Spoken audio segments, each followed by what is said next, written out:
Hello, hello, hello. Said that really weirdly, but hello guys. Oh, I'm hoping and praying that it's changed over. I know the bit rate is kind of fluctuating at the moment on my end. It's looking pretty choppy on my playback as well. I'm gonna have to keep an eye to make sure it goes smooth, but what can be done? I'm gonna keep my my studio, my YouTube studio quality as low as possible, so that it doesn't eat up bandwidth. But hello, can everybody hear me all right? I think I've got the music louder than usual this time, which is, for those who don't know, it's the music from Never Song by Thomas Brush. Because I felt like listening to something different today, and it's such a beautiful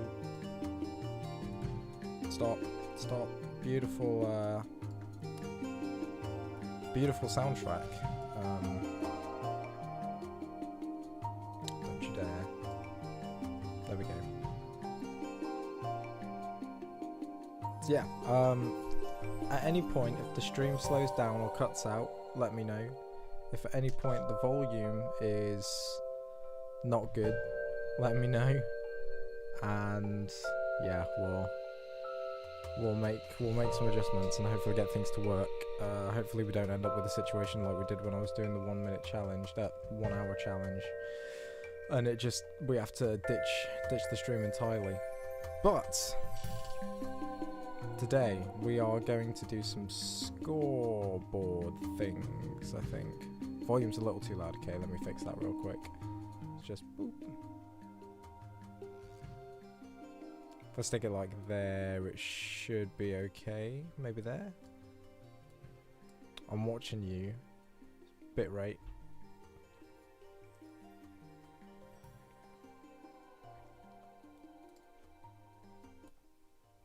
Let me just do that.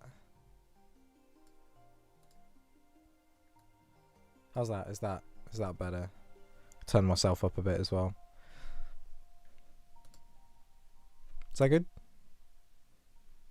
Let me know. Yeah, leaderboards, scoreboards, not leaderboard.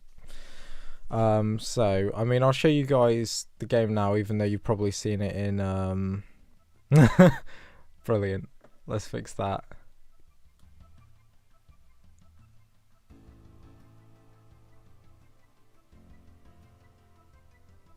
Is that good? Somewhere around there? I'm hoping so. There's some delay. Oh, I'm quite loud actually. If I've got myself up and I'm talking. Don't do this to me. There we go. We're reconnected, I think.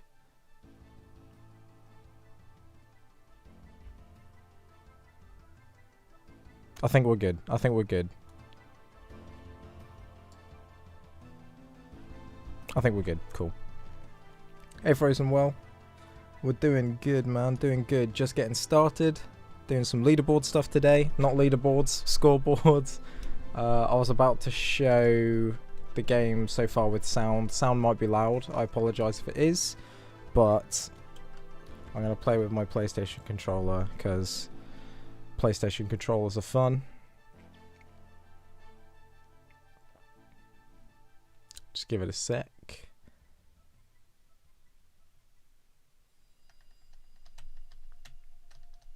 There we go. So we got sounds in here as well, and we can do some fun jumpy shoot pow, and that guy's dead. So we've got a couple of things to do, which are, first of all, we need to set up some kind of session manager, so something that decides how many rounds we're going to play, and keeps track of who's winning what rounds and how many rounds have been won, etc, etc. We might do some different map designs as well, and possibly code a little thing to just randomize the background color so that things look a bit more spiced up. Yeah, we're gonna have a play about with it. But everything's in a pretty good state right now as far as the quality of the code goes. I spent some time yesterday working on the player joining, so in my code now, over in this player manager class, whenever a player is registered, we now have a way of collecting that player input as a thing, so I can delegate input controls through different objects using Unity's new input system, because it's a bit of a pain with the documentation. There's like nothing about multiplayer documentation with the new input system at all. So certainly doing things like handling UI and then switching between UI and the other things is quite a pain, but I think I figured out a good way to do it. Hello, Wandering Pixel. Good to see you, man. Hope you are doing well. Hope we are excited and ready. So at the moment we're working on the game session manager, which you can see on the right hand side of my screen. I currently have the game manager from Unity's tanks example, because it actually has a lot of functionality in here that is basically identical to what we're going to need for these rounds. Like you can see there's a thing for initiating rounds, having rounds play through, ending rounds, checking if there's only one tank, effectively one player left, finding out who the winner is, finding out who won the whole game. It's pretty good. It's pretty good. So we're going to need to create some kind of player data that keeps a hold of the number of rounds that the player has won, and the number of number of rounds that the player has won, and also the color that the player is supposed to be. There's a few things we're gonna have to think about. The chances are this is gonna be a mostly Cody stream. I apologize for that. I know the code is a lot less interesting. So to start with, we're actually just gonna make the leaderboard objects, because that makes life a little bit easier. And my plan is that when a round is won, we're going to have a nice little lerp in the camera to just sort of go up top. And that should be cool. So I'm going to duplicate my environment, and I'm going to rename it to scoreboard. I almost called it scoreboard.jpg. It's not a JPEG. Oh, dearie me. And we're going to move this up by like 30 on the y-axis. Actually, wait, hold on. Let me verify something first real quick. So on my environment, I added in a safe zone. There we go. So we want to make sure that the scoreboard is definitely sat outside of the safe zone. So I might actually just move it up to 40 just to be on the safe side. And then we're going to come in here and we're going to do some tweaking. So this particle system I'm going to delete from here, because I'm actually going to move that as a child of the camera. We're also going to take this CM cam. This is going to be the game camera. So that's a Cinemachine camera that I've got there. And I'm going to duplicate that across and sit them underneath their relative places. So the game camera will be under the environment, and then the scoreboard camera, which we'll create now, can go underneath scoreboard. It's going to be our scoreboard camera. Question in chat: is this scoreboard from multiplayer, or is this a multiplayer game? Because I forgot, it's a multiplayer game. It's not the same one that we were working on before. I recently put up a new devlog, if you haven't seen it already, Sandra.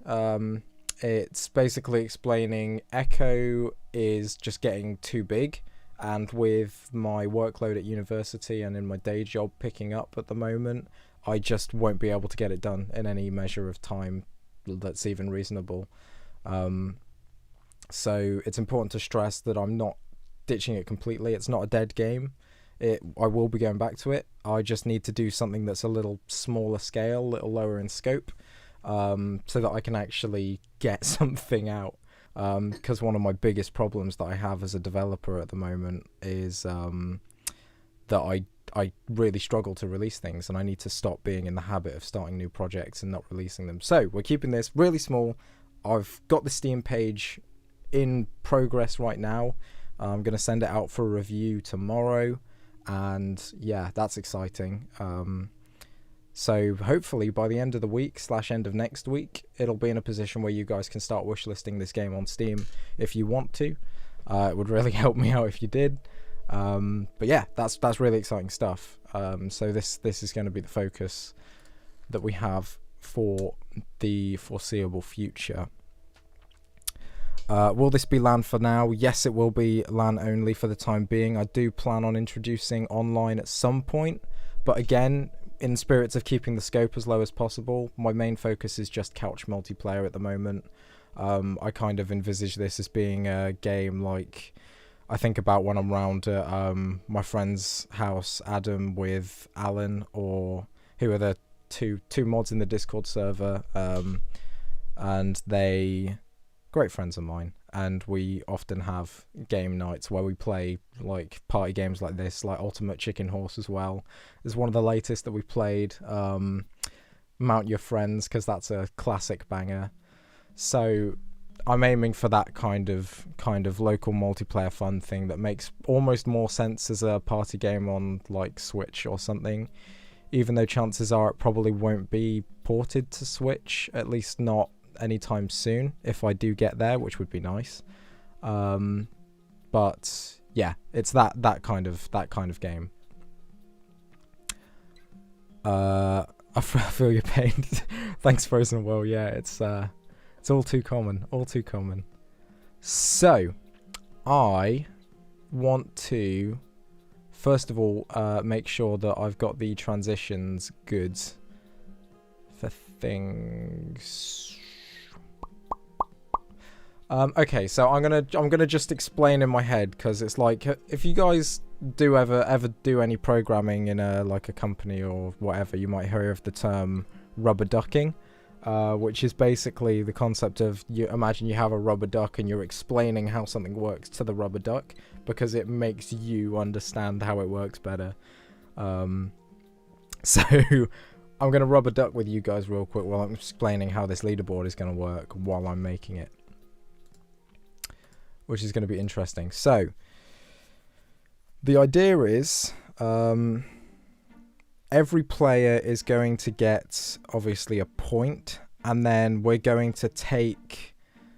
basically going to find like a percentage between the range of the highest point and the lowest point value. So say like the player with the most rounds won has like 4 rounds that he's won, and the player with the least rounds has 2. So we're going to have a range of 2 to 4. So we'll have an overall range of 2, and then we'll find basically which end of that scale each player sits, and convert it to a percentage, and then we'll use that to figure out the position of the podium that each player is on. So my thought is I kind of want to have each player kind of, no, not 7.55, there we go. I want to have each player sort of what am I looking for? I want to have it like lerp to the position that whatever player is, so it zooms up to the leaderboard, the scoreboard section, and then the podiums will do a smooth like whoop to wherever they need to go for which players are leading, and it will say the number of rounds that you've won on the podium as well. So first things first, I'm actually going to make the podiums, which I was thinking originally, we're just going to do it like this. I'm spending too much time thinking about how things should work and not enough time just making it happen. So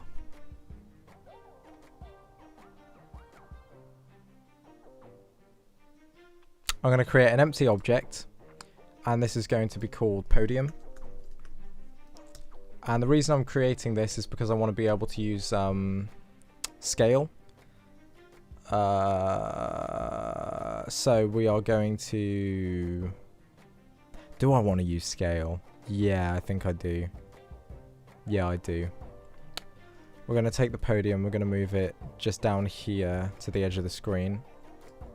Take our floor object, stick it under podium. And we are going to move it up so that it's in line with the bottom. And now when we go onto our podium and scale it up, you can see it scales nicely from the bottom of the screen without going off, which is exactly what we want. And because of that, I'm actually going to set the scale on X to 1 on there and set it to 5 on the podium itself, just because it will make it easier for me to think about the maths of positioning things. So X will need to be 2.5 for it to line up correctly. And we also as well want to have a a sprite, 2D sprite square under here, which we're going to call player model, I guess. It's probably an appropriate name. We'll stick on our, is it hollow square I called it? Hollow square, yep. Stick on the hollow square sprite. And I immediately see a flaw in my plan because the player model, reset scale, the player model we also want to scale up to like 2.5, I guess. So he can sit on top of there. I don't think we're going to go that big. We'll probably go with like 2. Or maybe even 1 would be fine. No, that's too small. 1.5.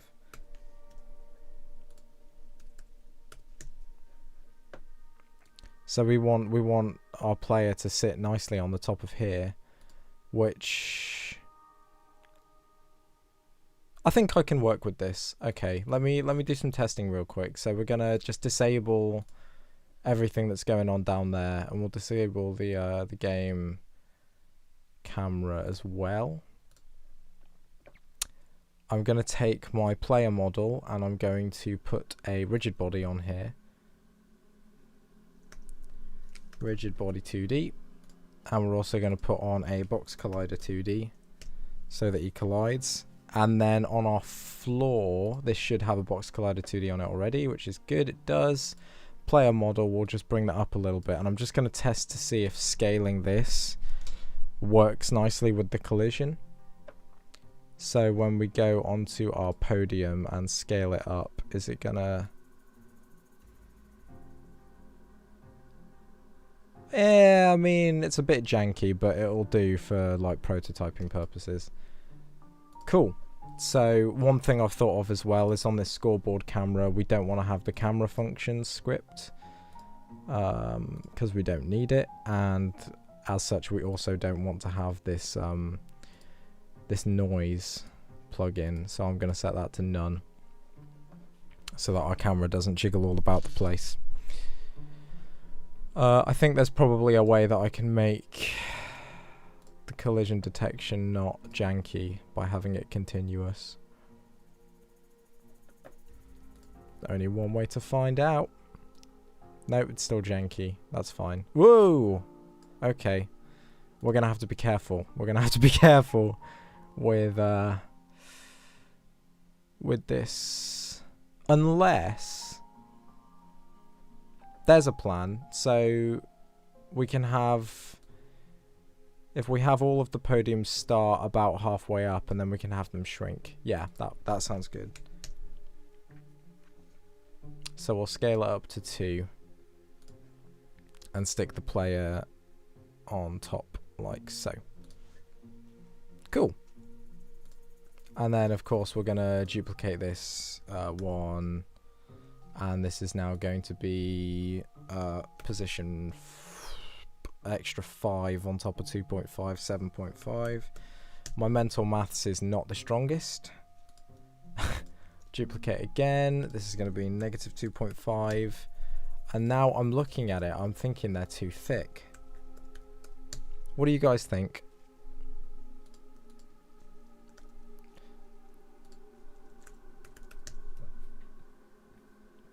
I feel like it doesn't look how it should, which makes me think, instead of wasting my time trying to make it from scratch, we just steal it from here, because it looks pretty good here. And I do have player zone as a prefab. Yeah. What is the camera size? 6.5. Okay. Scratch that. Scoreboard. Let's grab all of these and the player model. Delete. Grab one of our player zones. We are going to unpack the prefab completely.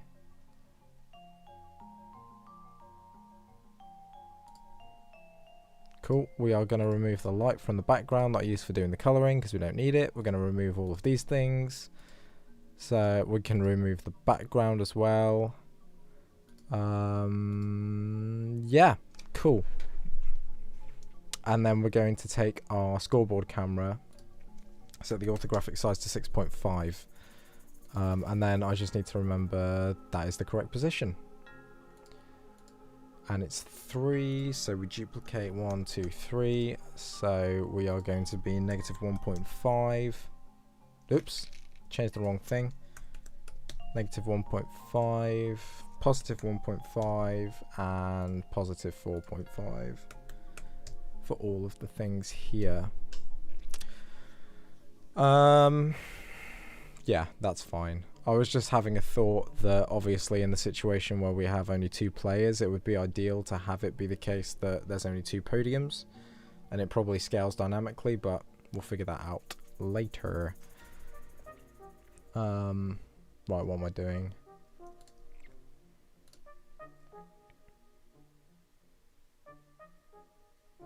Instead of scaling, maybe just try and move in the podium's position on Y. Yeah. Yeah. I think that's probably going to be a good approach. That's probably going to be the way to do it. Yeah. Yeah. I'm going to say it again. Yeah. So, let's do some restructuring here. Remove the box collider, remove the player zone, and we'll remove the animator as well. These are the actual squares themselves, and then the outline is the player model. And yeah, like you say, we're going to change the position, which means I want to have... I'm going to call this ground. And I'm going to add a box collider back onto it, actually. I'm going to add a box collider back. And we're going to create a new empty called podium. As we had it before, make that a child of ground. Reset, transform. I'm going to set the position on Y to 1. Nope, 0.5. That's better. Take that out of there. We'll set the scale back to 1 and 1. And we will just drag the player model and the ground underneath there. I'm going to add, like I say, that rigid body 2D and the box collider 2D as well onto there. And that should be our podium. So we'll duplicate it. Negative 1.5, positive 1.5, and positive 4.5. And because I am a bit OCD, we're going to go through and change the player model color to be a dark grey because it isn't a player yet.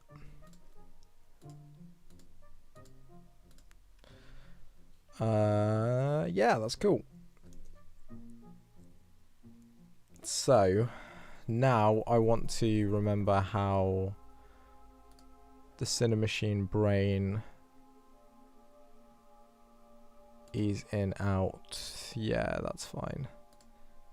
And I want it to be like a 5-second thing, maybe? Or no, maybe 3 seconds is fine. So once everybody's dead, we're going to wait for a little bit, and then we're going to disable our game camera. So if I turn this on, let's enable the environment as well. So we press play.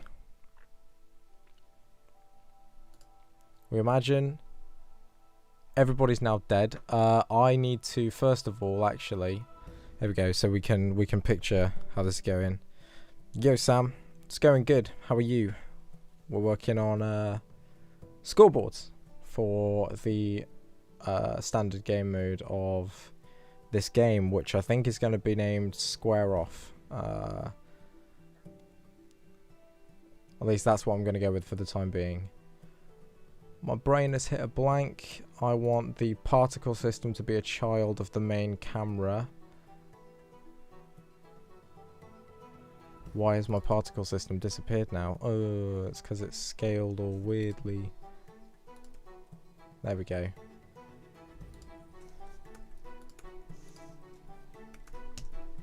There we go. Okay. That's cool. So now, that's there. Everyone's dead. We disable this camera, and it slides up. And now here we are at this point. And it will do the things with the leaderboards. Oh, nice. Cool. Names to faces. That's what we like. I've just realised I have a problem with this. Thanks, man, as well. I'm glad you like the look of it. Hopefully it comes out as fun as it's supposed to be. So problem number one that we have, we need this to render in world space. Which I can never remember where the thing is for that. No. Simulation space, there we go, needs to be world. And that way, let's just do that again. We'll leave some particles behind and they come back in.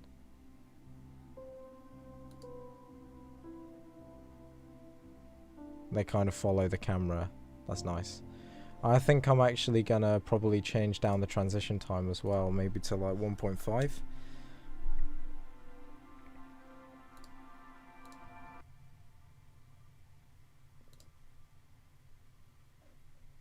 Yeah. And I'll probably want to use actually a custom blend, because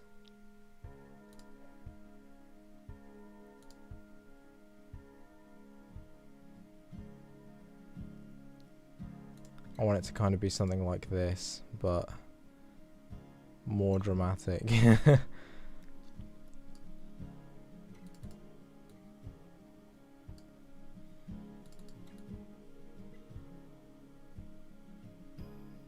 Possibly something like that. No. That's a bit weird. That is a bit weird.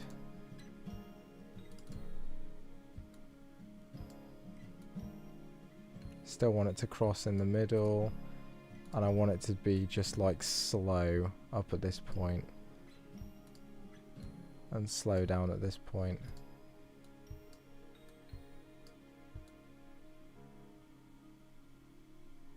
I'll tell you what, Unity's graph editor does annoy me sometimes, especially now that I'm used to using After Effects and Premiere. It's just so much more intuitive, which makes sense because it is, you know, like made for that kind of thing.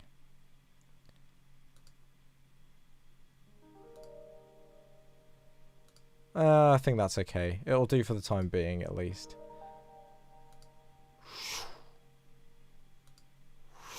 Maybe we'll play like a sound effect like that as well when it does the little switch over. And what I'd like to do as well is add a little gradient to the bottom of the podiums so that they kind of look like they're fading in from fog. So I'll tell you what, let's do that. Let's do that, because I think probably, I don't know about you guys. I mean, I'll ask, what do you guys prefer seeing, the coding or the visual stuff? Because I think probably the visual stuff is more interesting to watch, because I can actually do things with that. But if you like seeing the coding, then I'm happy to do more of that as well. I just imagine that the stuff is more entertaining visual side. Hey Adam, hey guys, I'm excited because we're going to be doing some playtesting for this live on stream on the weekend, probably, if I can manage to get it working. I'm going to actually have to build it and export it and hope that it works on Windows. We'll see. But the plan is that me and Adam are going to be doing some live streaming of the gameplay of this game. We're going to play some on Friday. Yeah, it's going to be good fun. We got a game stuff, which I'm assuming you mean graphics, Adam.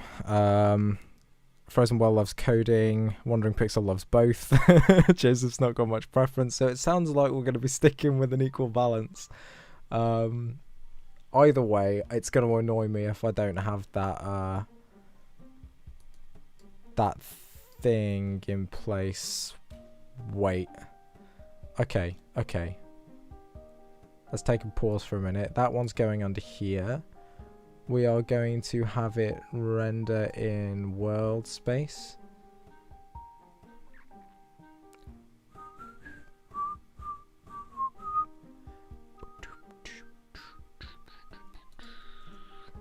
That's fine.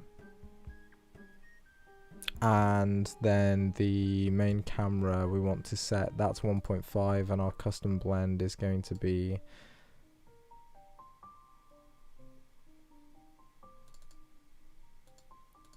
something like this. We're going 1, 2, 1, 2. That's not the same place, is that?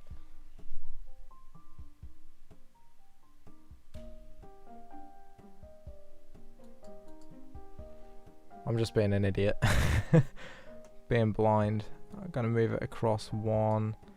Move this one across 1. And then I'm gonna curve it down there, like that. That should be good. That should be good. I do need to set up my YouTube live streaming on your PC, which should be straightforward enough. You've got a webcam, that's fine. I've got the overlays, and I've got my Stream Deck. Should be good. Should be good. We should be able to get it done pretty good. And it's all controller supported already, which is ace. Because it means I don't have to faff with trying to configure controllers. Right, so I'm gonna boot up Photoshop real quick. I'm gonna do it here. Hi me, hi infinite screen.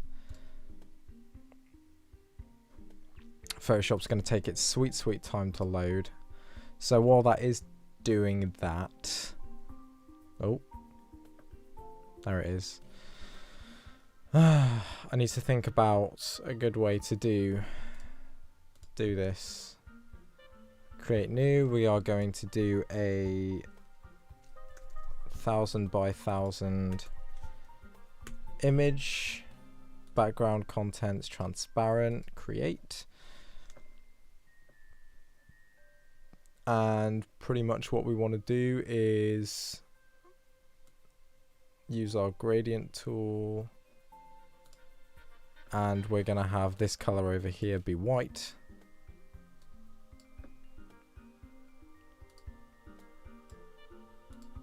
And also this one over here needs to be white as well. And the opacity is just going to be 0. And we're just going to do a straight line down from about here to there. Which looks like nothing at the moment, but if I stick in another layer and fill it with black. Paint bucket tool, yeah, black. There you go. You can see we got a white gradient going on here, and what I might do is just take. Nah, I'm not gonna take an eraser to it. We're just gonna keep it like that. So we are going to go File, Export, Export as.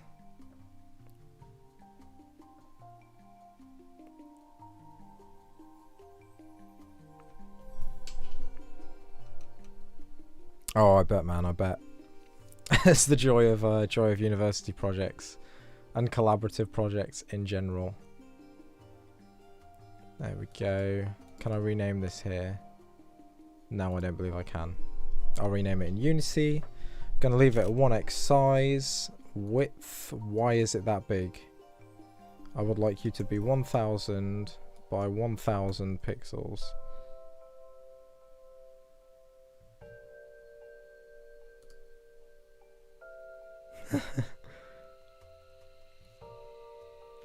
Now it's just giving me the. You know what? Forget it. Reset. That's fine. We are going to go with it, and I'm going to export,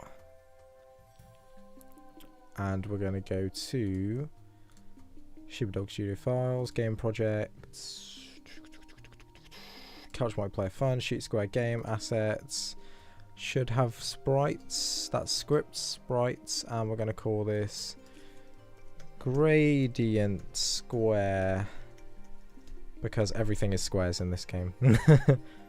Hey, Alan. We're doing pretty good for our team with regards to Unity. Actually, I'm quite proud of my group. We've got a call on Thursday where we're going to sit down and do some pair programming. One of our guys has set up a puzzle already and like documented it as well. We're going to go through and do some iterative work on that to make it like better. But you know, I'm chuffed with the guys. They're doing good. For reference for anybody, this is me and Alan at our university are doing a team project at the moment where we have to make a game. And Adam is doing a web development project, which he also has a team project in. Right, let's sort out these pixels per unit. That's 1048. Hit apply, and now what we should be able to do... Man, you guys sound so sad in chat. What's going on? Right, let's head over to the podium. We're going to go under here, and I'm just going to drag and drop the gradient square.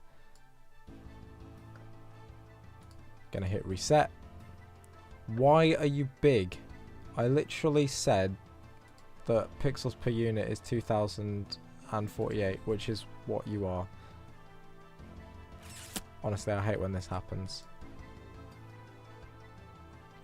Either way, let's just sort it out by hand because I can't be bothered right now, to be quite honest.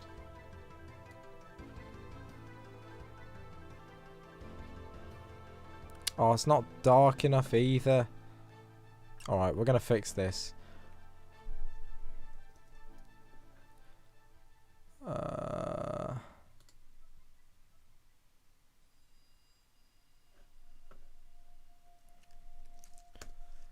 Let's grab a paintbrush.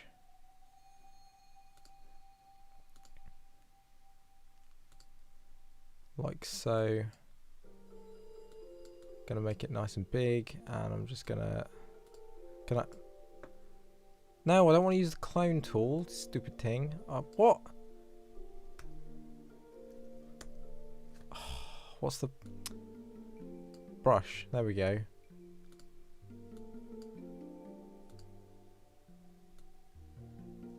That is the wrong colour. I want white.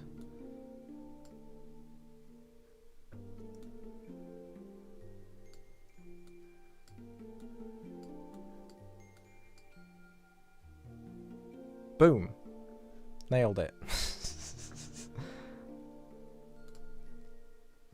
Now let's try this again. I'm looking at that. That looks like a good gradient, doesn't it? It looks like a good gradient. Also, if anyone's wondering, the reason why I'm doing it white as well is so that I can change the colour in Unity, because I might decide eventually, oh, you know what, I'd actually like to have it be dark mode and have the platforms be white instead of black and the background be dark. I won't, but just in case.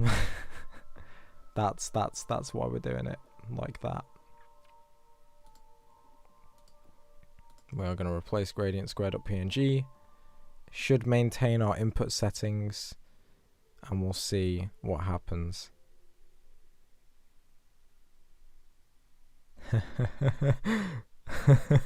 Matt got 20 lines down.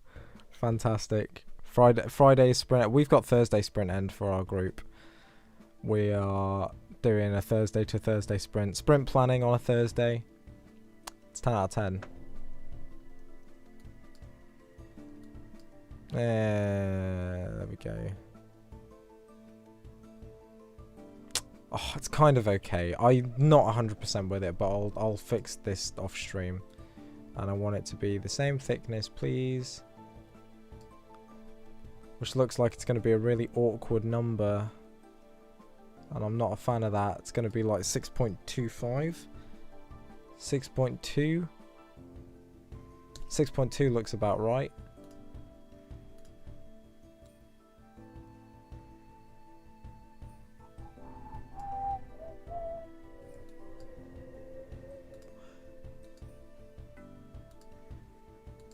swear down if it's not actually white, I'm gonna cry. There we go, colour matched. Banging. So now our podium has a little gradient square. 1, 2, 3, 4. 1, 2, 3. I made too many. And we're going to just reset the X positions. And this one. What is going on? Like, what's happening here? Oh, actually, I suppose it makes sense that that's happening there. You know what? Screw it. I'll live. I'll live. This is square game. This is square game. Echo is bye-bye for now, like Wandering Pixel has said. Rest in peace. Or enjoy your coma in peace, I guess.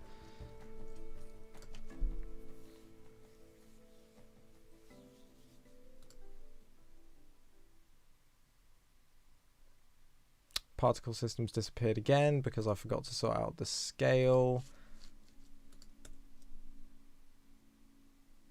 There we go. Right. Well, like an hour in, I haven't done any coding yet. Okay, this is cool. And then when the game is over, it does a little swoop. And there we go. And we'll go up to here and we'll have our podiums. Oh, you know what I've just realised? I realised I'm doing things in the wrong direction. I think. Am I? Forget it. It's fine. So, we are going to have this enabled. It's a trigger, and we're going to add a new script called safe zone script. Actually, no, we'll just call it safe zone. Yeah, safe zone. Create an ad.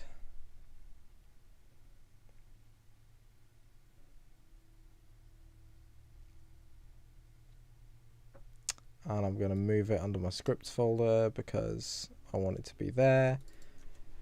And we're going to go and open it. So the idea of this safe zone thing is that it's going to fire off an event whenever a player leaves it. So we're going to add in a very simple public void on trigger exit 2D if collision dot tag dot equals equals with a capital E equals player, then we are going to fire off this event, which we are going to set up in the game events over here. Oh, I haven't made any events yet. Can I remember how to do them? I'm gonna have to reference something else. It's something that I literally do for every project that I do these days, and I keep forgetting how to do it. It's like the singleton pattern. I always forget how to set up the singleton pattern in Unity, but it's really easy to do. Tower climbing 1, Unity projects, project echo, assets, scripts. I was really organized with this as well. Here we go. We got core event system, echo events. Let's just open this up real quick. So there we go. This is something I learned from Couch Ferret. Rest in peace, Couch Ferret YouTube channel. And yeah, it's really useful because it just gives you like a statically accessible place where you can trigger off these events that take certain things, and then invoke them and have things listen to them, which I think there's probably a better way we can do it just with not Unity events, with C# events, but Unity events is the way I know. Oh god, what did I say? See Alan saying was, oh no. Please. Public class. Player event. I'll have it be of type Unity event. Oh no, we'll have it inherit Unity event of type player movement. So we can make use of this multiple times. So we'll have a public static player event on player death, which equals a new player event. Was organized. Yeah. I'm not very organized at the moment, I'll be honest. There we go. So this player event. So then when a collision with tag player, comparing tags using equals equals is inefficient. What? That's not what I'm doing. Ooh, there's a compare tag method. Didn't know about that. Well, there we go. So yeah, we are going to then say game events dot invoke dot on player death on player death question mark dot invoke with collision dot get component player movement passed in as an argument. So what that does, to explain to anybody who's interested and doesn't know, we are simply saying when something leaves this trigger, if it has the tag player, then we are going to set off this player death event, passing in the player movement component of whichever player object it was that left our collider. So the reason we can do that is because then in our game sessions manager, we can have an event, we can have a method that listens to that and have it mark whichever player controller it is that matches up to this player movement object as being dead. So now I have to figure out how to do that because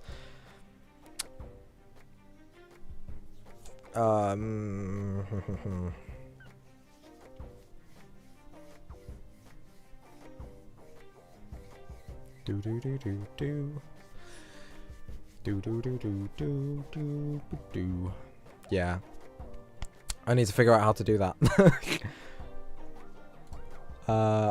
First of all though, we can kill that player.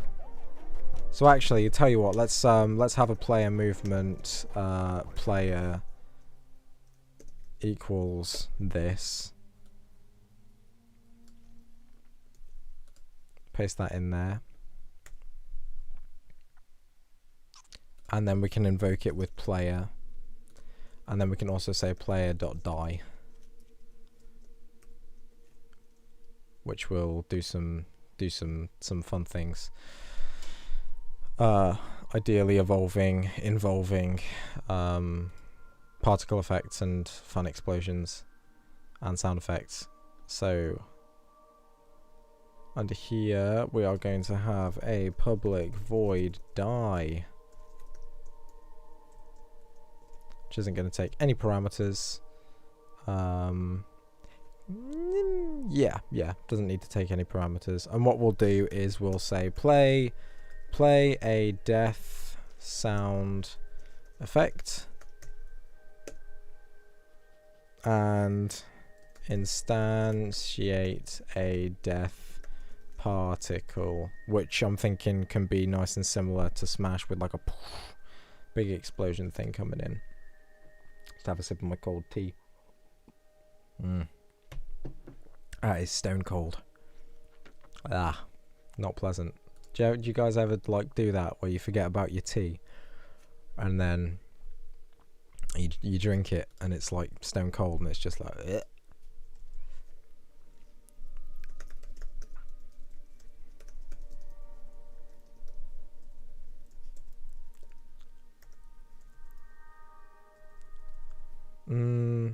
I was gonna call this method acknowledge acknowledge player death, but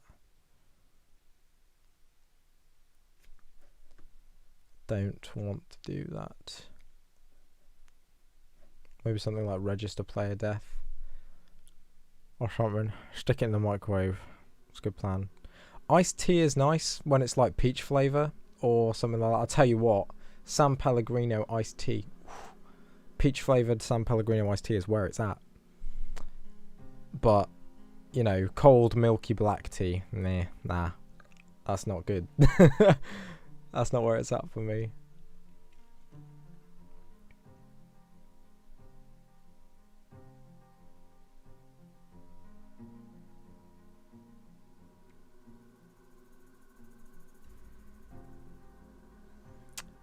Okay, I'm kind of cross-referencing with the code from Unity now to see if I'm like accidentally coding in any redundancy by having this event, because they just have a boolean that checks if tanks are active. Though I don't want to just disable a player object when it's dead. I do actually want to destroy it, I think.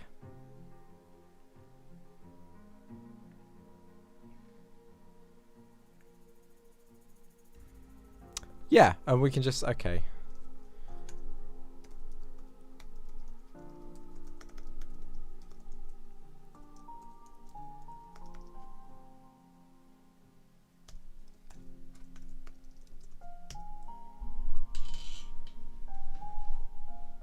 Never put Pepsi in the microwave. Ooh wee. That would be an experience.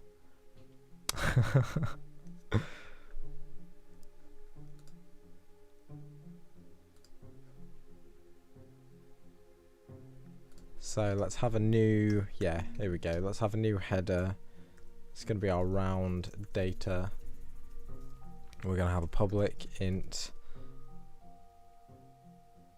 remaining players. Yeah, remaining players. And whenever we start a round, we will simply set that to the number of players that there are in the game, or the number of players that there are in the session, which we'll have as a like a global variable in the session data. So public int base player count, and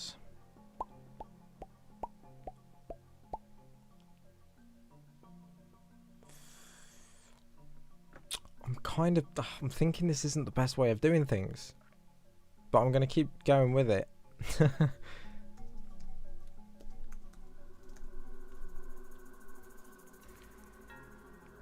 Actually, no, this is a good way of doing things, because it means we can detect if it's a tie or not by having like a time limit on things.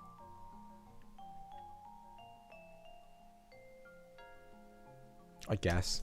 Anyway, we'll do a check to say if remaining players is equal to 1, then the game is over. Give the winning player a point. Else, if remaining players is equal to 0, so we've got no players left, then the game is over. Make it a tie. Now I'm going to have to think of a better way of handling these cases, because yeah, it might be the case that I have like a start game end countdown, which whenever, yeah, that sounds like a good plan. So we'll have like a counter for going until the round ends if either of these cases are met, or if this case is met, I suppose we'll put like a 3-second countdown or a 2-second countdown, and if the player is still alive by the end of those 2 seconds, then we give them the point. So I'm actually going to create a new public class in here called player data.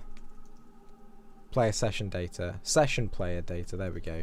Session player data, which isn't going to be a instance of mono behavior. I feel like this is really wrong. This isn't the way to do things. Is it going to complain at me if I do this?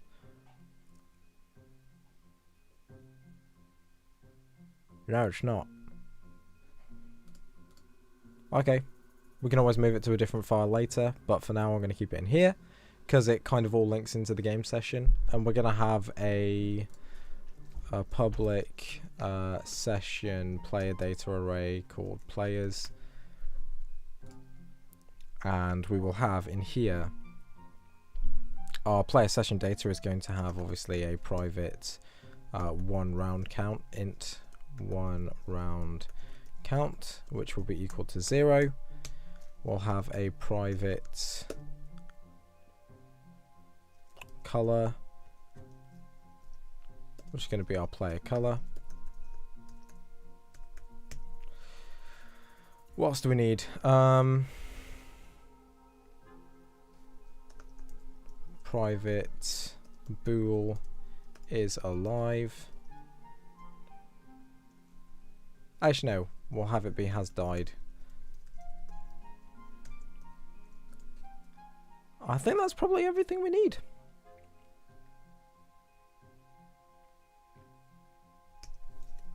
Yeah. So then we'll, oh no, I need a player index as well. Private int player controller index. Oh, my laptop's gonna die. I don't have my charger. Not ideal. Okay. I'm gonna get rid of the default initialization there and make it so that we have to instantiate player data for the session correctly.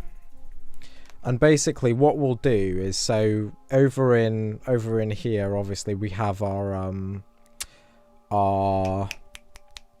player select screen, and we'll make the player select screen be a thing that happens before the game begins, the game session begins. So we'll go through, you hit the start button, pick your player. Once everyone's in, it confirms, and then at the end, when that confirm button is hit, we'll go through each of the newly joined player controllers, and we'll create some session data for them within our game session, and we can just iteratively stockpile this up. It's going to be that's a good way of doing things, if I do say so myself. I think that makes sense. So obviously we're not going to take in a 1 round count because that's always going to be 0 to start with. We will take in a color for the player color. Oh, spelt it the American way. There we go. I keep doing that because all of it's coded with American spellings.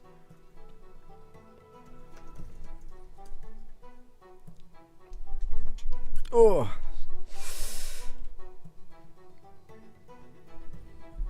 And then of course we're going to say 1 round count equals 0 because we want to make sure that there's nothing there. Has died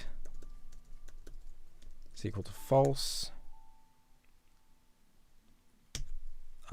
Player controller index, oopsie daisy. Player controller index, no, controller index is equal to player index. Player index, I'm really bad at touch typing. And player this dot player color is equal to player color. Cool. And we also want to say public void die in here. No, set dead. Dead. And we're gonna have a bool is dead. Let's rename this to is dead.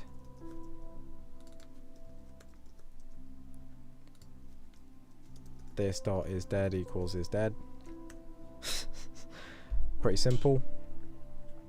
So what we'll do at the start of each round is we'll have a little method that sets that to true. I suppose we don't even need a little method that sets that to true. We'll just set it to true there.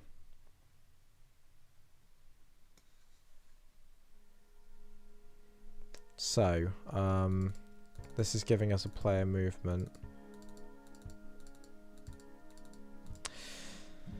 Am I storing an index in here anywhere? No, I'm not.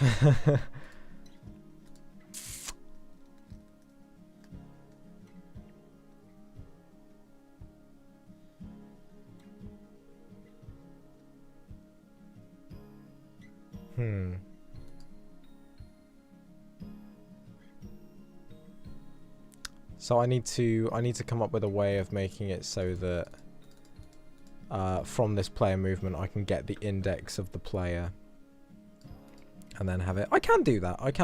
I'll just, in here we need to have a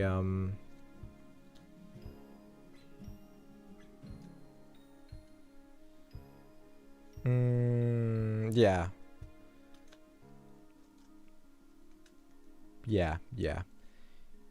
In here we won't have public color, player color, or maybe we will. Yeah, we also want public int player index or controller index. Let's call it that, which really should be under internal data because it's not something that we're going to be using, but I'm not feeling good coding practice right now. So we can go in here and say, because the index is base 0, we can say players player.index. Player index? No? Oh yeah, I called it controller index, didn't I? Haha.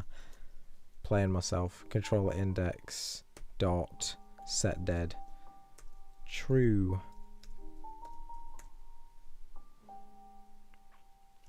Except I don't want that to be in there, obviously. I want that to be here.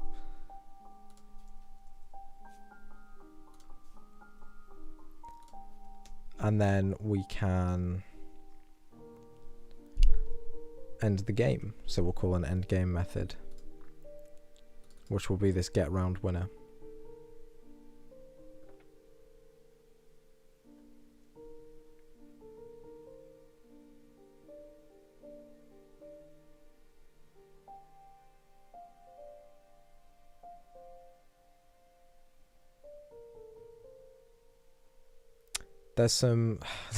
They've done some interesting things with the way that they've done the development for this tanks game. So like they've got an IEnumerator called game loop, which an IEnumerator, for those of you who don't use Unity or don't know about them, is basically a coroutine or a method that runs in a different thread, runs independently to everything else, and can run alongside things. So they've got one of those for the game loop, which starts off by running another coroutine and then waits until that coroutine is finished, then starts a new coroutine, which it waits until that coroutine is finished, and then it starts a new coroutine that it waits until that's finished, and then when the round has finished it checks to see if someone's won the game. It's actually quite clever. But I don't like it because I don't like using IEnumerators very much. Yeah, because certainly if you want to stop the code at some random point, you've got to think a little bit harder about how to do that. But it actually makes a lot of sense, and I may well nab that as well. It's also pretty expandable if I introduce different game modes, and I have the game loop can be an abstract method that's overridden, or these round round mechanic loops can be abstract. The only issue with that then is if I do that, this acknowledge player death thing. Oh no, that's still fine, because instead of just having this not one tank left, I can just have a player indexes greater than 0.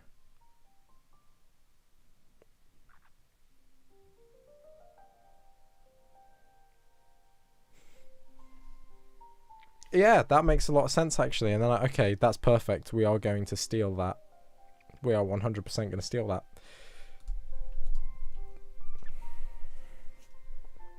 So let's sit this in here. 1 2 3 4 5 1 2 3 4 5 1 2 3 4 5 1 2 3 4 5 game loop methods 1 2 3 4 5 1 2 3 4 5 1 2 3 4 5 1 2 3 4 5. Sorry, I'm neglecting the chat because I'm like brain focusing hard, but yes, US has color with a single O and no U, and then pretty much everywhere else yeah is OU. It's like people complain about aluminium versus aluminum, but I'm pretty sure in America it is spelt aluminum rather than being spelt aluminium.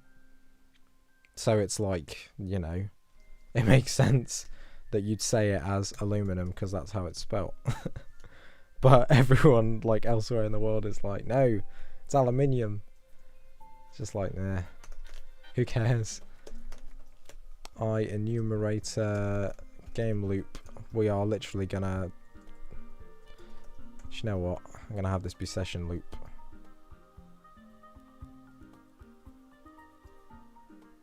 No, we will call it game loop. That does make sense as a name. Shout out to Unity for making sick code. So then in here, yeah, we are literally just gonna nab this, pretty much.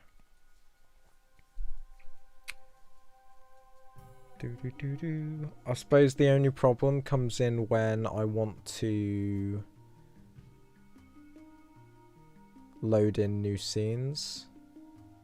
I suppose I'd have to have the session be a don't destroy unload and probably have it as a singleton. I don't really want to do that.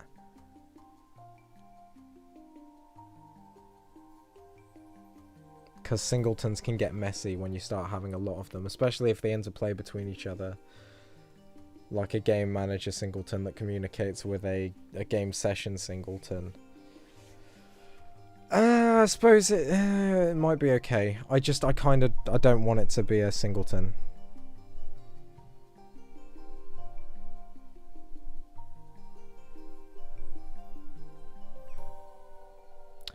I suppose it doesn't have to be. If I don't have it as a mono behavior, that's fine. Can I not do instantiate if it's not a mono behavior?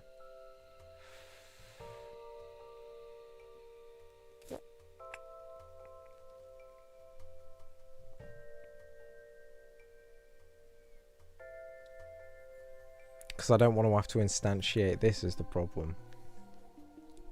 And you can't do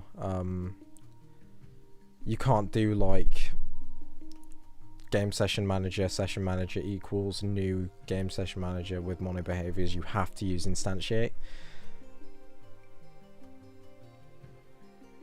I'm pretty sure.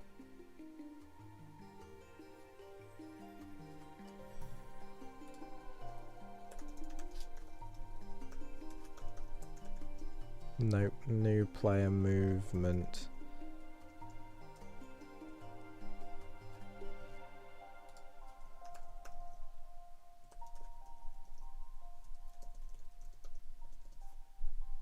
Oh no, I can do that.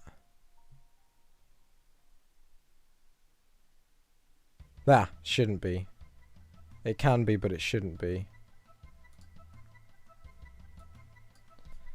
So it's not best practice. Oh yeah, it is. I saw that earlier today and I was like, man, it has been a fantastic journey. It's been interesting watching it only being... Because it's like a devlog a month, isn't it, for Archvale? As standard. But that's been such a fun project to follow. I've been following it since pretty much day one. It's like one of the ones that inspires me to keep trying to make game dev as a career work, because it is just amazing. For anyone on stream who doesn't know of Archvale as well, what are you doing? Go check it out, because it's a really fun, like, top-down RPG roguelike type thing. And yeah, the last ever devlog for it is coming out tomorrow, which is like end of an era, because they've been doing devlogs for it for like a year and a half, 2 years almost, and it's come on leaps and bounds, so I am excited to see the outcome for certain and sure. On a completely separate note, I'm thinking it's time for new tunes, so we're putting on some Monument Valley and we're just going to listen to it on loop because it's a banger and I like coding to this one.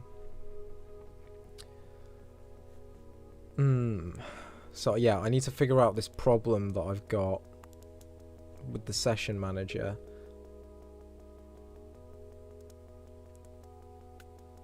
Because I don't want it to be a mono behavior.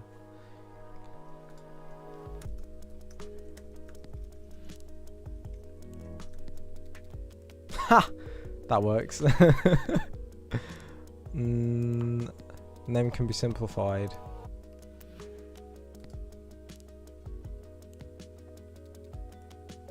Nice. That works. Solved my problem. I solved my problem. Okay. So let's create these other need public I enumerator start round. Which I don't necessarily think needs to be an I enumerator. Because it's probably just going to be animations mostly, but we'll see. Play round and end round.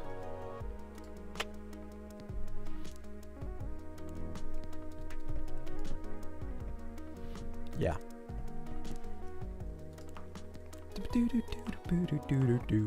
So the end round thing is going to be what switches our camera and does the whole slide up, and then we can have it wait until a player presses a button to continue. After we've done all of the what's-a-majignets. I'm starting to get sleepy, and it's only 9:30. Oh dear. Yield, whoops. Return. New. Oh, my computer's gonna die.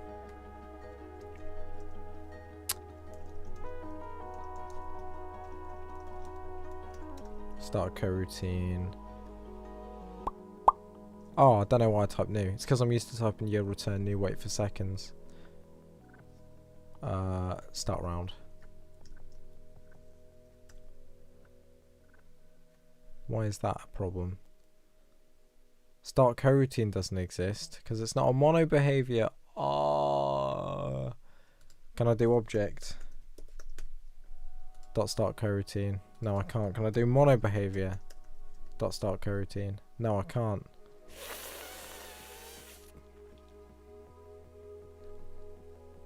Oh, that's so annoying. Okay.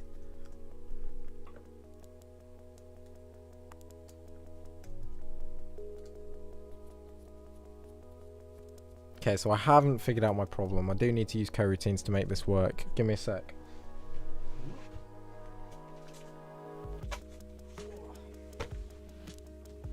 Gonna just plug in my laptop charger.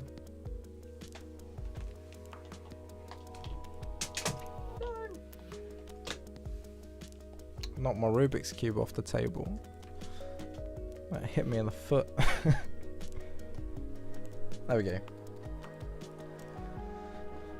Yeah, that's a bit of a doozy, that is. Because I really don't want it to be a mono behavior. Which means maybe I need to be taking a different approach, because Yeah, I don't know. I suppose there's maybe a way to get around it. I'll have to take it offline and have a think about a way to get around that, because I think this does make a lot of sense, doing things like this.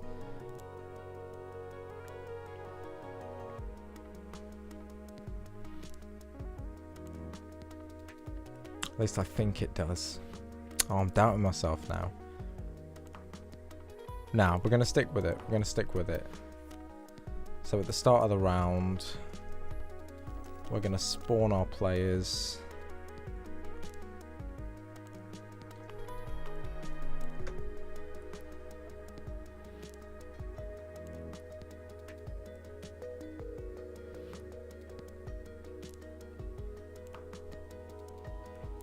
Yeah, so this needs to be a an I enumerator, because it needs to run its own thread, because if it didn't, this while loop would freeze the entire game.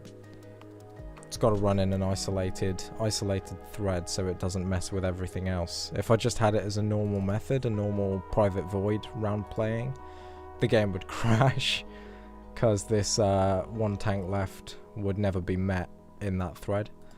So the whole game loop would freeze up.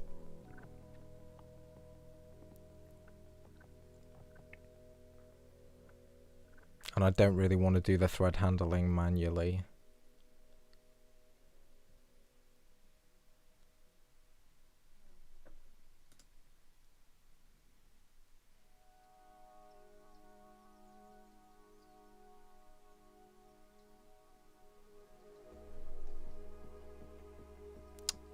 I feel like it's going to get a bit messy though.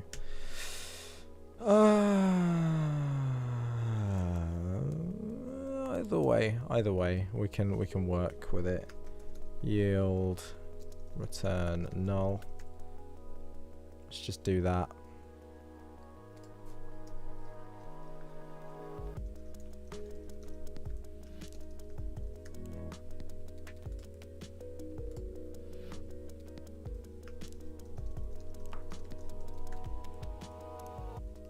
Just have it return null in each case while I'm still setting up these remaining methods. Let's just make sure we don't have any errors over in Unity as well. Is everyone still coping? Are we still alive with the code? The code happening. I really want to fix that. It's annoying me that this gradient is not correct.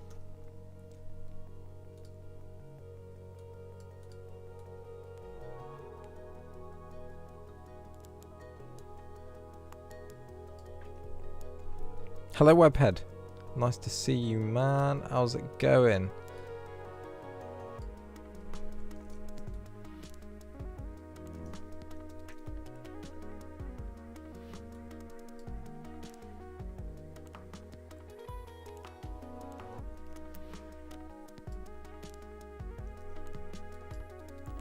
Be nice if it was actually 100% up at the top, and I think I can fix that here by just moving this across a little bit.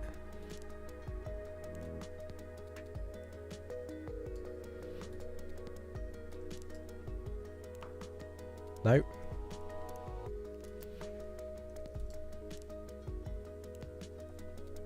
No, Photoshop just doesn't like me, it seems.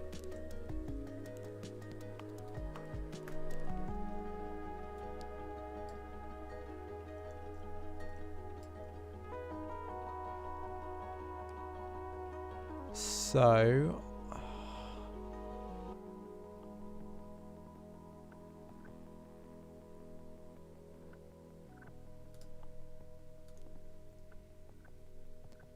just gonna do that. Gonna use the paint bucket tool. I want to make sure my color is completely white.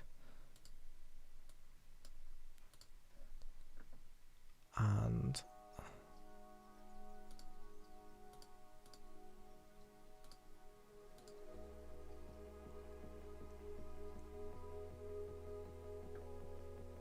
I'm just gonna fill it like that.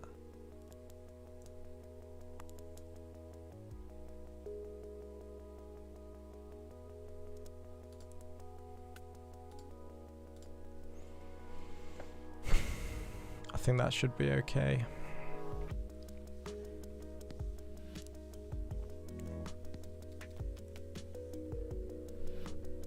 I'm not even going to bother looking at the preview. I'm just going to hit the export button. What do you mean no valid file to export? There we go. Gradient square.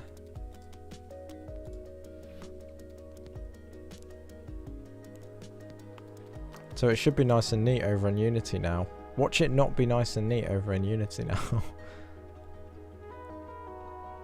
It's not even exported yet. There we go.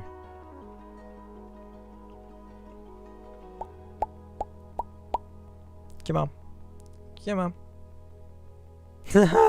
Yeah, look at that. What's that all about? What's that all about?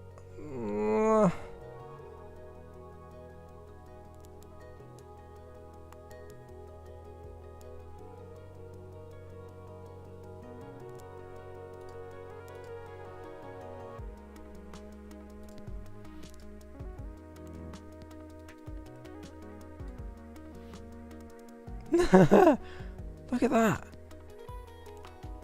It's like that top bit. And then it's just way too transparent. Don't you just wish Photoshop was good? Because I know I sure do. So why is this being a ball ache? Does anybody know? Because I know I sure don't.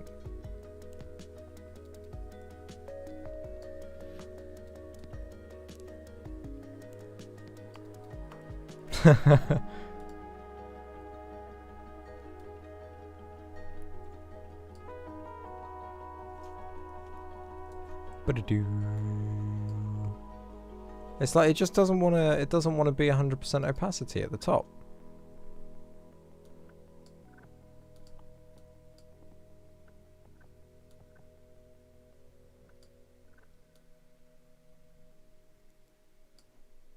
If I do that, are you still going to play silly beggars?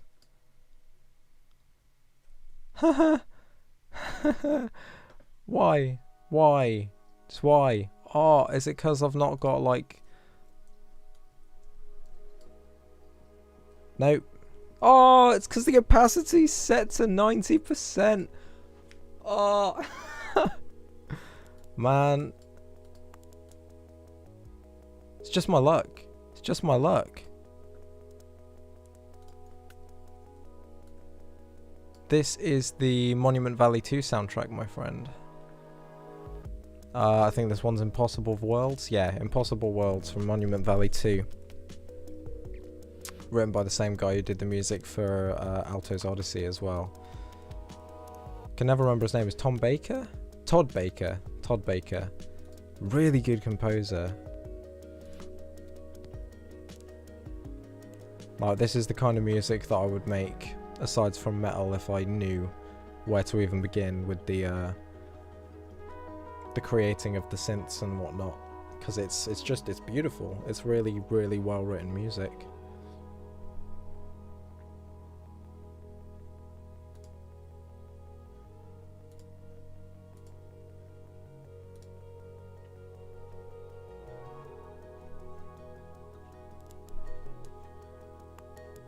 I think we will change over to the Alto's Odyssey soundtrack in a moment though.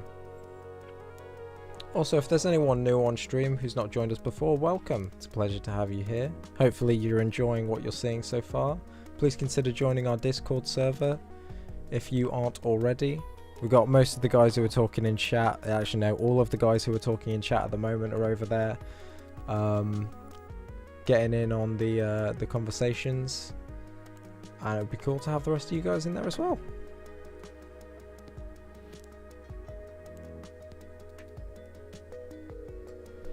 There we go, we're going to go negative 6.6. Pretty noise is pretty. That's got to go on a card, on a t-shirt. That's my quote of the day, that is. Oh, the scales are wrong as well. Oh. Honestly, this is so annoying. This is like harder than the code. It's just getting these gradient squares to look good.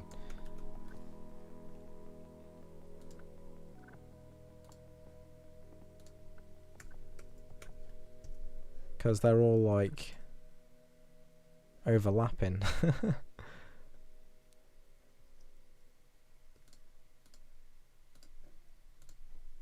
0.6156789. Oh, did it. 1.6194 to get them. Oh no, not quite. 3 is close enough that no one will notice.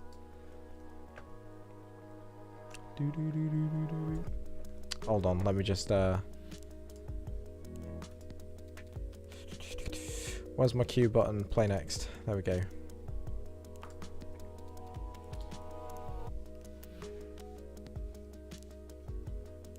So now we can...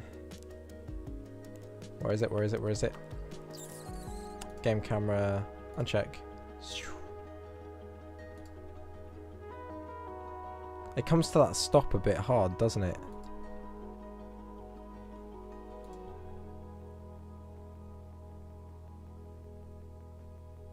I could spend so long fiddling with the curves.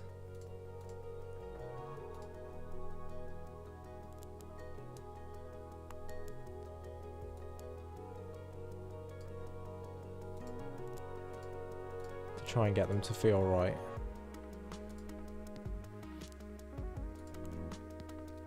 That's just way too quick.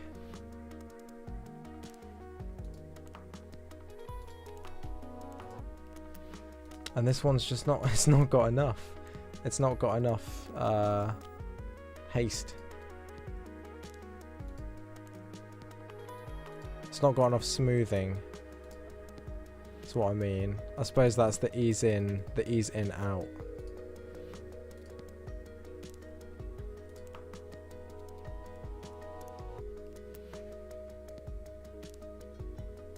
I just want to be able to like pull that across and pull that across like you can do in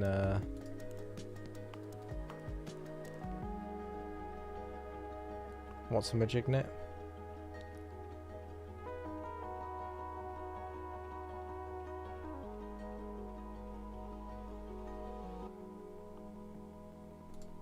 Actually wait, let me... So that's quick start, slow stop, which means this one's going to be slow start, quick stop. Yep.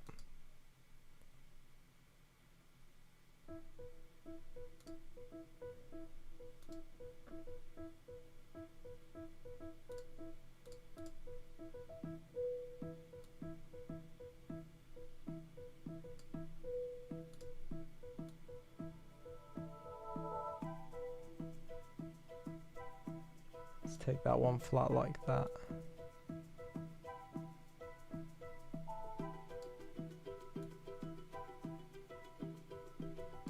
I love this song very much.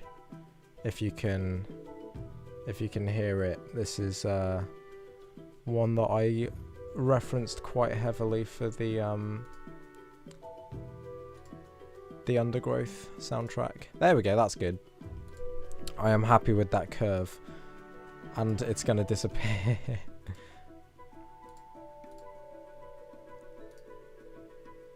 New preset. Yes.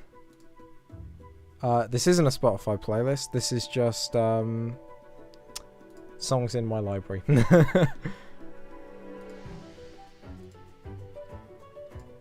But it'd probably be on there like Todd Baker Essentials, I guess. If he's out there on stuff. He also did Land's End, which is another game by Monument Valley people. Us two games. I'm just going to turn that down a bit because it's a bit loud in my ears. But like I say, yeah, he's a really, really good composer. Really good video game composer. All of his stuff's on YouTube as well, for easy checking out. So we've got about 20 minutes left on stream. I'd like to ideally think of a way to get this integrated with things, but I won't. I know I won't. It's going to take me longer, because everything always takes me longer than I thought it was. I sat this morning, I was like, yeah, I'm going to get this done this morning, and I slept for longer than I intended to and didn't get it done this morning. And I think my game session is going to have to be in my behaviour. It's really annoying, because I really don't want it to be.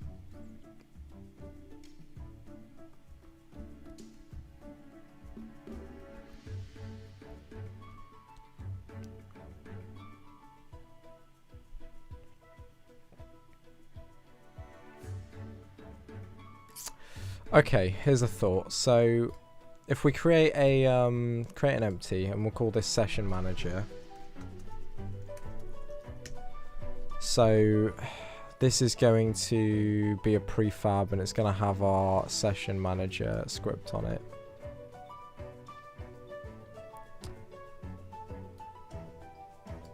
And that's literally going to be it. It's just going to have the session manager on it. I think I'll add a tag as well. Session manager.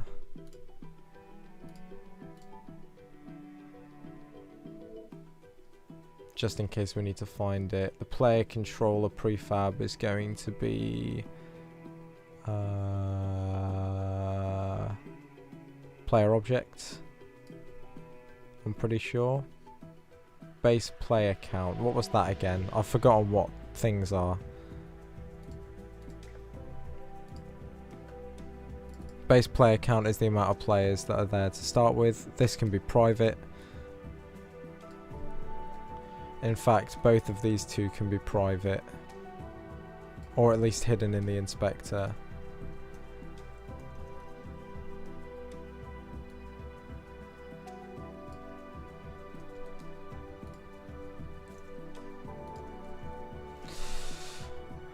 So we don't have to see those. And then remaining players as well is there. Rounds to win 5 by default. This is good. This is good. This is good. So my thought is the game manager, when we start, like I was saying earlier, when we hit the button to confirm that everyone's joined and we're ready to play, it will create the game session at that point. I think that makes a lot of sense, actually. So we don't want this start method to trigger things off, because we'll basically have it be the case that when the scene is loaded, if we're in a game, our game manager can then kick off the session properly. We can start the game loop, and we can keep going through that kind of iterative process. So we don't need this object here anymore. Player movement equals new player instance.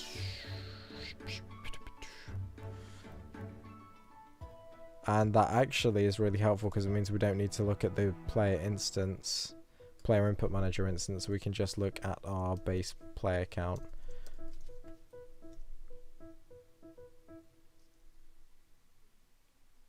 Actually, I'm not even going to do that. We're going to say players dot length. So yeah, this spawn players method is, as you can guess, for spawning players. So we're going to iterate through all of our spawn points, which I have set up here. We got 4 spawn points, 1 here, 1 here, 1 here, and 1 here. We're just going to pick a random one for each player. Which actually, I want this to be a list so that we can easily remove it from the list and not pick. Oh wait, no, we're not picking random, we're just going in incremental order, so it's fine, it's fine. Yeah, so we're iterating through all of the players that we have as session data. We're going to create a new player instance. And we're going to say new player instance dot player color is going to equal players I dot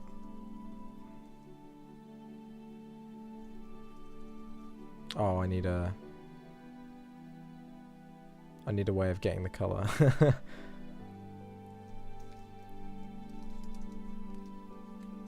Color. Actually, wait, there's an easier way to do this. You ready for some shorthand that I love? A little bit of this, a little bit of that, and return. Oh wait, I don't think I even need to do it like that actually. Can I just do it like that? Yes. And then we get rid of this. Boom. So now we can reference player color. Oh my god, and that's how you do set as well.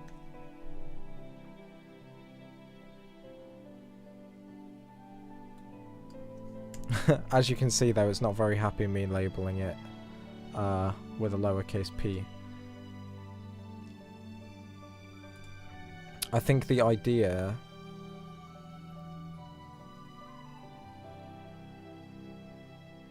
Oh, I wonder.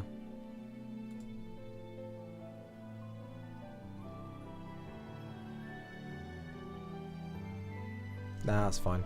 I'll just ignore it. What's this one? Make read-only field. Meh.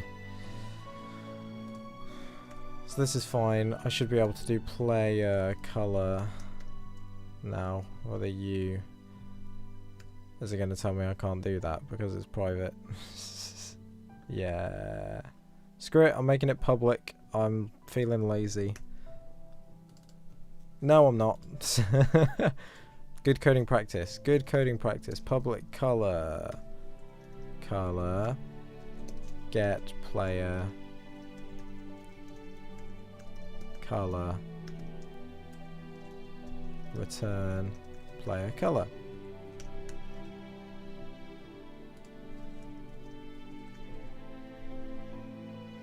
Properties are usually Pascal case. I'll be honest, I don't know what that means.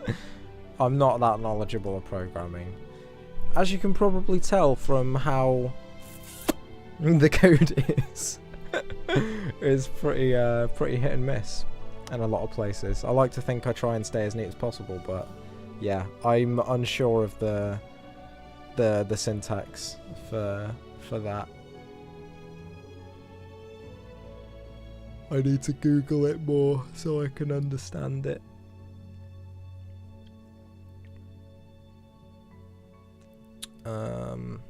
Oh, I never... don't think I need to. Don't think I need to. Yeah, so we set the player, and we're also going to say the player controller index.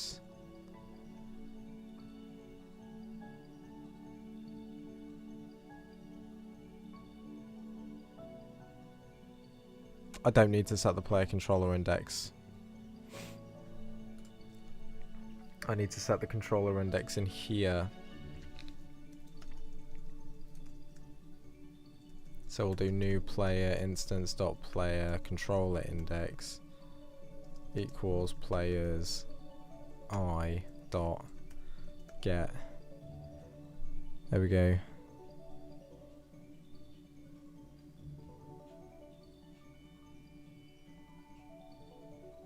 Ah, got ya.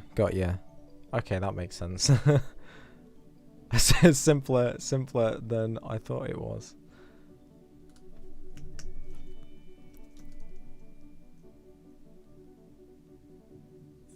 Brain. Yeah, I think I need to do something like this, don't I? So I need to have a public color, player color with capitals that has a get that returns just the player color.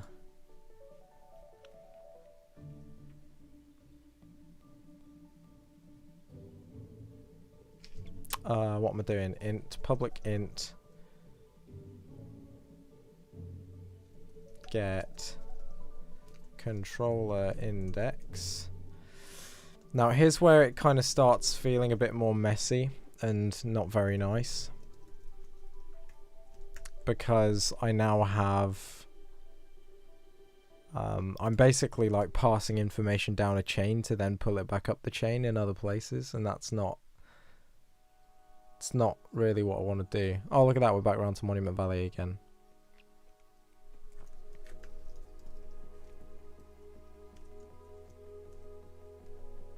Oop, did I call it get controller index? Yeah, get controller index, there we go.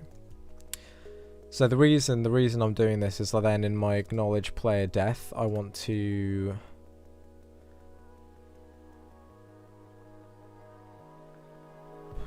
oh, I'm so stupid. I don't even need this player controller index parameter. I don't believe.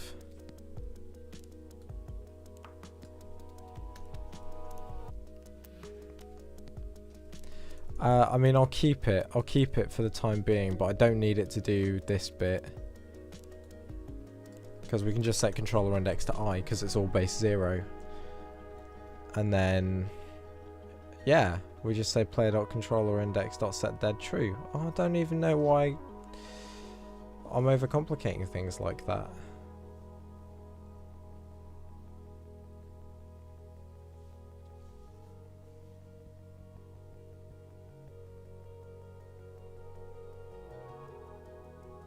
And then because we're doing the thing with the I enumerators, we don't even need that in there. We can just acknowledge the player death. I suppose I want to do this first because we'll have it be a while loop in this play round. That's basically while remaining players is greater than 1. We'll do that, and then after that's complete we can have our check winning conditions. So we'll start a countdown at this point to say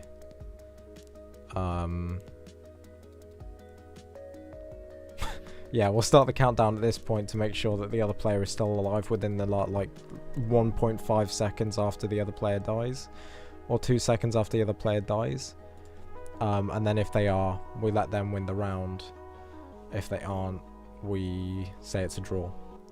It will be similar to Spelunky in that nature, the Spelunky deathmatch game mode, which I am also a massive fan of.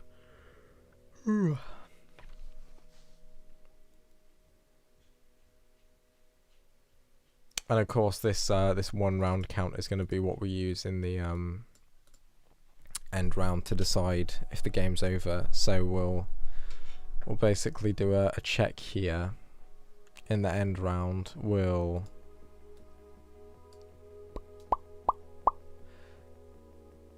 go through all of our process of do the leader board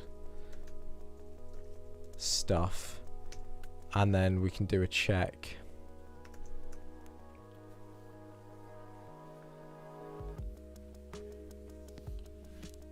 To say if... We'll do a check through each of the... For each player... Session player data... in players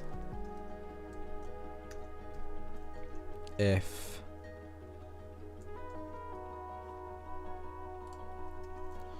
public int 1 round count get return 1 round count if player data dot 1 round count is equal to whatever I called it, rounds to win, then this player wins. See you, Joseph. Thanks for stopping by. Hope you have a good rest of your day, and we'll see you in the Discord server at some point. I'm going to finish up stream soon anyway. We've got like 5 minutes left. I'm just going to finish this this if statement for each thing. I do not recommend programming like this. I'm coding a lot of stuff here without doing any testing to make sure that it works, and it's not a good idea. It's not a good idea, but we're gonna keep going with it, because who needs good practice when you've got indie game dev spirit? Oh, dear me. So yeah, if the player data.1 round count is equal to rounds to win, then we are going to end the game and announce winner.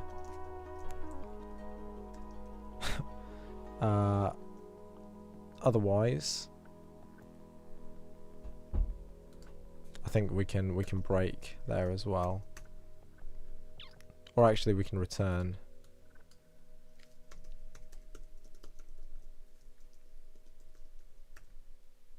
Just return null.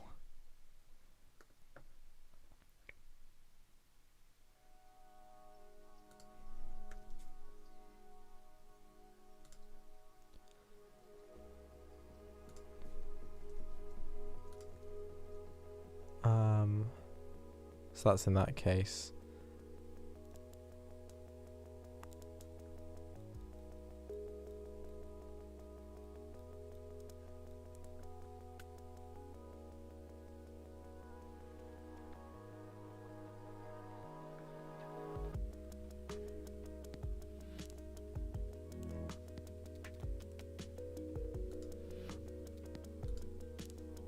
I mean, I know that's wrong, but I don't have the brain power right now to figure out why.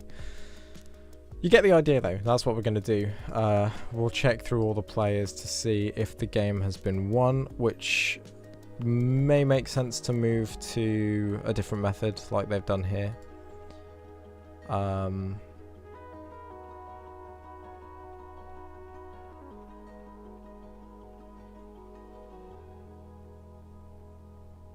Yeah.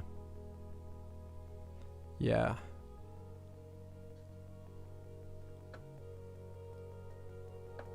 Of course, yeah. Because once this while loop finishes, it's going to break out of this, come to the end of the method, and then we'll return back up top, call round ending, and that will set our game winner. Yeah. Okay, that makes a lot of sense.